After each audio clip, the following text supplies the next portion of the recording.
ran in the Maryland newspaper. It used to just be called The News. Back in 1942, it ran in the Maryland newspaper. And the actual slogan by the U.S. Navy was, "Loose lips might sink ships."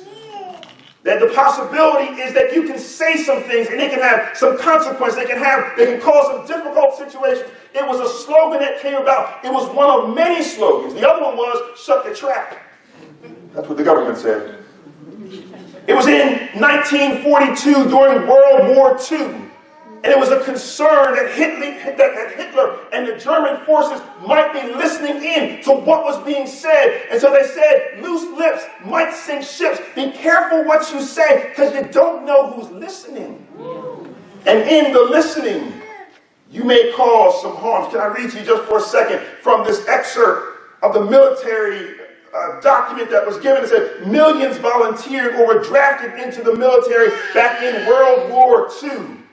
They had no idea how to conduct themselves because they didn't go through basic training. They weren't military people. They were drafted. They volunteered just to go into the army, and they didn't know how to conduct themselves. To remedy this, the government established rules of conduct. Rules that would help those who were going off to war.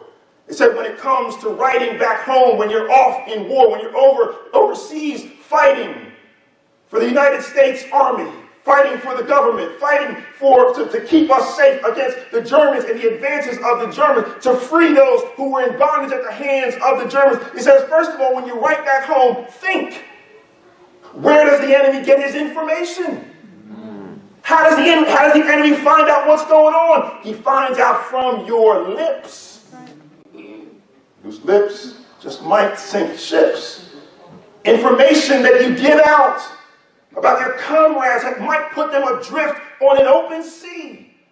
You might be showing off and bragging to your buddies through your lips, through your words, but if you're bragging about where a boat or a ship might be, then your loose lips just might sink somebody's ship. It says, don't write military information or army units or the locations or the strength or the material of the equipment. Don't write about military installations. It says when you talk, silence means security. Being quiet means security. Not always saying something. Somebody else is bragging and telling some tall tale. You don't have to have a taller tale because you might be putting somebody in danger. Loose lips just might sink ships. When you're talking, and to protect your conversation as you do your letters. A letter can be edited.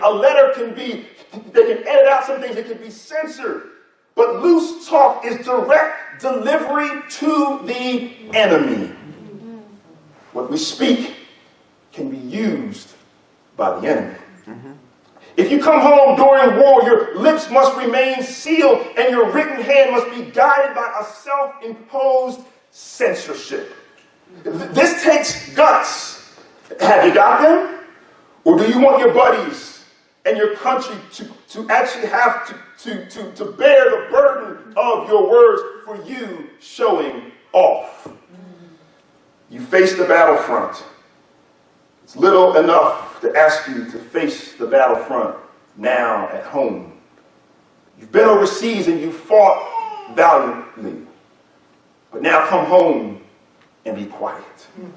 Because your loose lips just might put our army, our soldiers, our men and women, might put some people that you know or people that you haven't even met yet in harm's way. Could put somebody else's child in danger by your loose lips.